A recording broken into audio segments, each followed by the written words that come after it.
Olá pessoal, esse é o canal Understandable Simplification.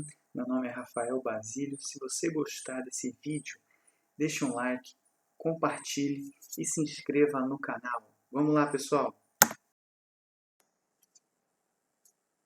Bom, a aula de hoje se refere às características de figuras geométricas planas. Mas por que é importante a gente mensurar essas características? Bom, basicamente, essa pergunta pode ser respondida da seguinte maneira. Essas características dessas figuras, que normalmente são figuras que representam seções transversais de elementos estruturais, elas são uma medida da resistência que um determinado componente com essa seção transversal pode oferecer ao sistema. Então, a importância disso reside na mensuração da resistência que essa figura plana, que pode ser representada aí por uma seção transversal, tem a oferecer para um determinado sistema. Então, esse capítulo é fundamental. Na verdade, ele é até, na verdade, um requisito, né, para a resistência dos materiais. Entretanto, é interessantíssimo abordar aqui por conta da importância, né, do tema. Então, vamos lá. Bom, temos aqui a questão do centro de gravidade. Então, se a gente pegar um corpo bidimensional, então imagine você que tenhamos aí agora uma placa de, por exemplo, papelão. Então, imagina uma placa de papelão ou até uma folha de papel. Tá? Uma folha de papel.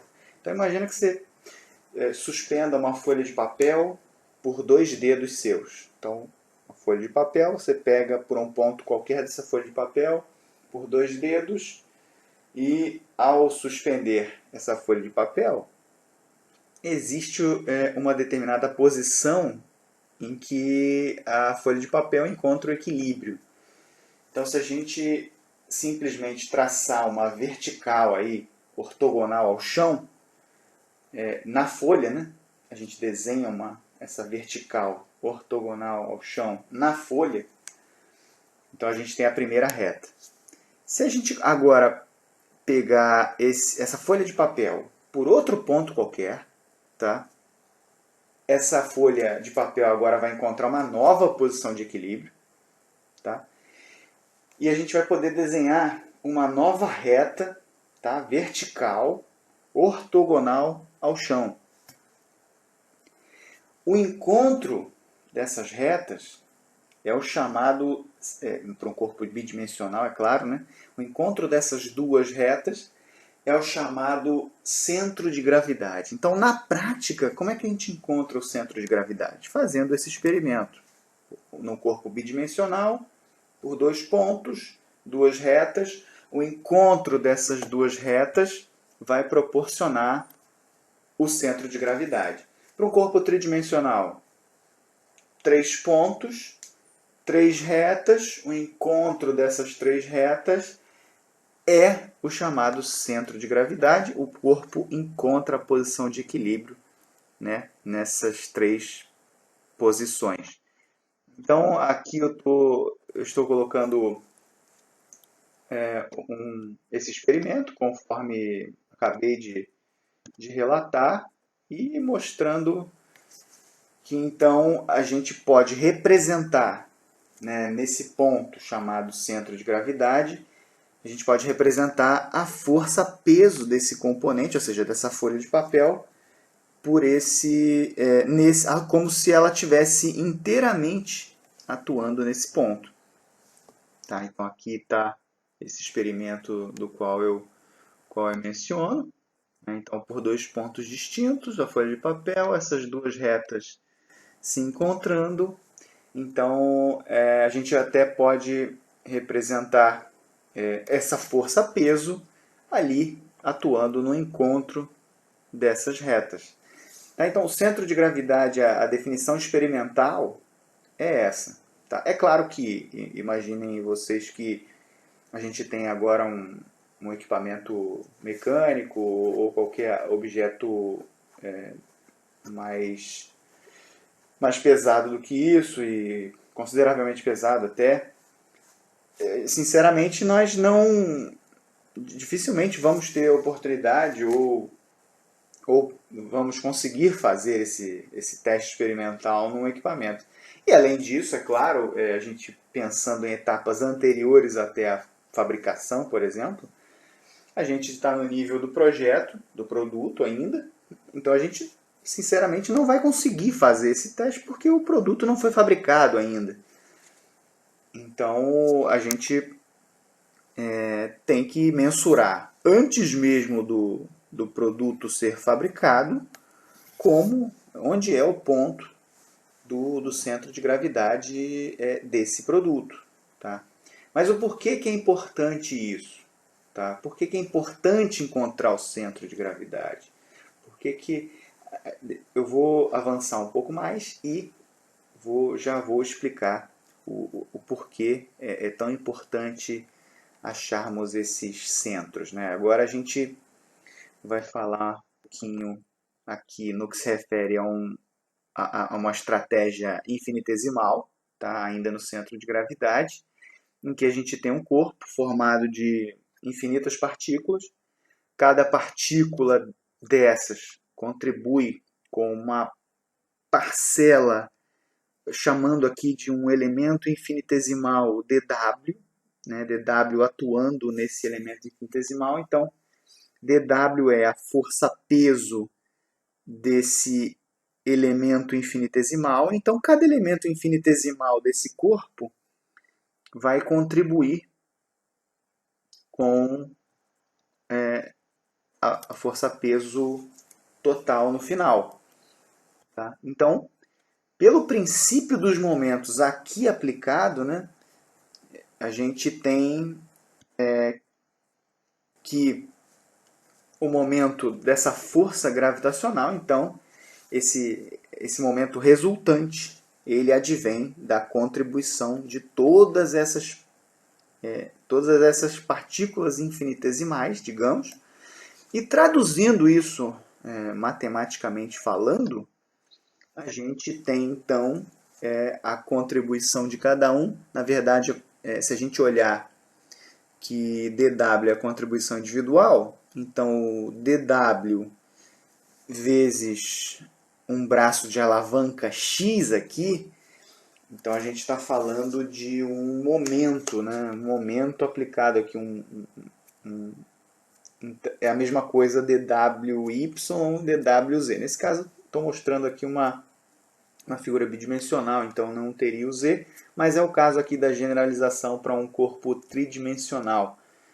Tá? Então, a gente tem, fazendo pelo princípio dos momentos, então dividindo isso pela contribuição total, integral de dW, né? Então, a contribuição global dos momentos, então imagina, no numerador aqui de cada um deles, por exemplo, x barra, o numerador, a gente tem então a contribuição total dos momentos, né, somadas todas as partículas, por isso esse símbolo de integral aqui, a gente está falando do somatório total. E no denominador, o somatório de contribuições das forças-peso de cada partícula, de cada elemento infinitesimal. Tá? Então, o centro de gravidade nada mais, nada menos do que a contribuição total de momentos, né, de cada partícula, dividido pela contribuição total de força-peso de cada partícula, digamos assim. E aí isso resulta no centro de gravidade. Tá? Então, uma vez que a gente tenha campo gravitacional variável, a gente tem a aplicação do chamado centro de gravidade. Né? Esse é o caso mais geral que se pode ter, ou seja, o campo gravitacional variável seria o caso mais geral que se tem. Tá? A gente vai ver aqui agora para frente que existem casos particulares de centro de gravidade, que vão resultar nos chamados centro de massa e centroides. Tá? Então, o centro de massa e centroides são casos particulares do centro de gravidade, né? Matematicamente falando também. E a resultante dessas forças gravitacionais é o próprio peso do corpo, eu já havia mencionado isso, tá? Só para que a gente faça uma pequena conclusão desse slide. Bom, e como eu disse, o centro de massa ele advém do centro de gravidade. Então, para o caso em que o campo gravitacional, por exemplo, o campo gravitacional da Terra aqui aproximando, né, para a crosta terrestre, se a gente puder considerar o campo gravitacional constante, a gente agora já não está mais falando de centro de gravidade, mas sim de centro de massa. Tá? Então imagina essas duas peças unidas aqui por solda, que seja uma junta colada, enfim, qualquer meio possível de união dessas duas chapas de materiais distintos, né, aço e bronze, por exemplo. Tá?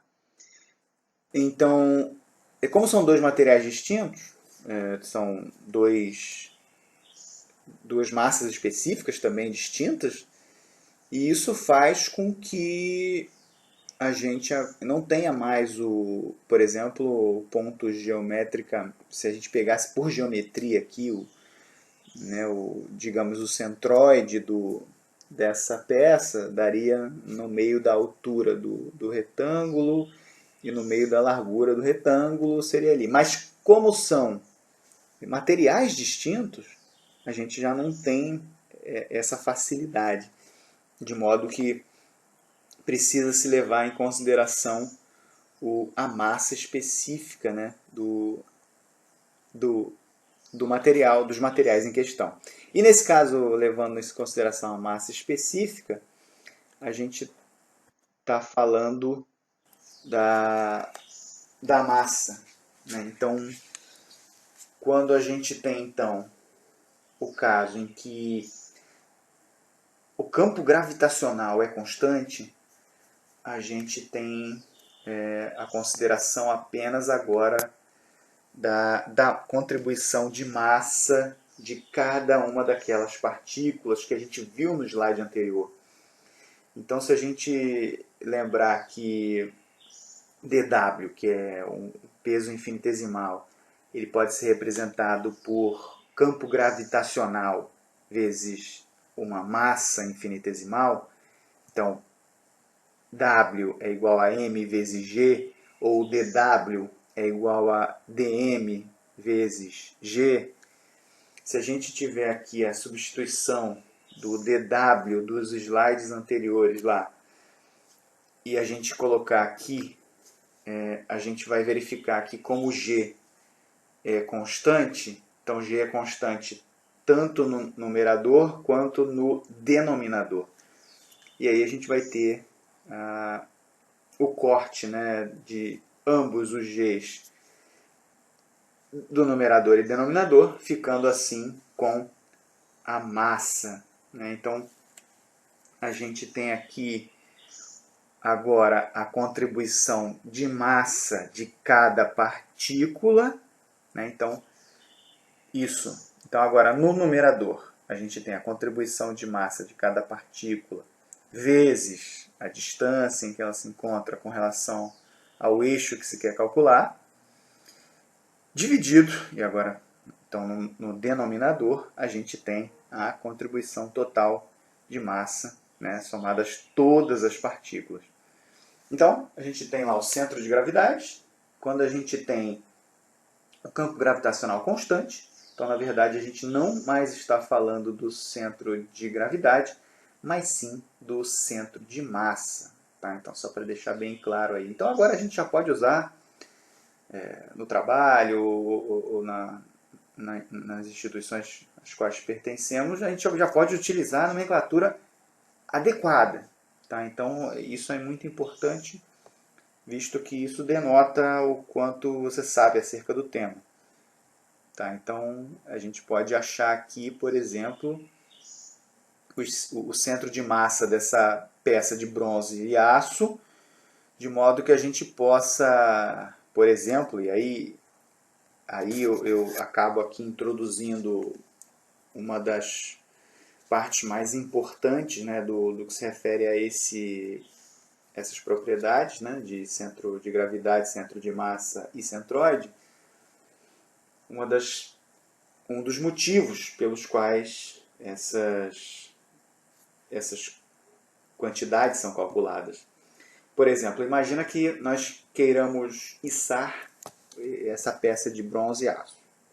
Né? Içar ou por uma ponte rolante, ou simplesmente por uma talha, enfim.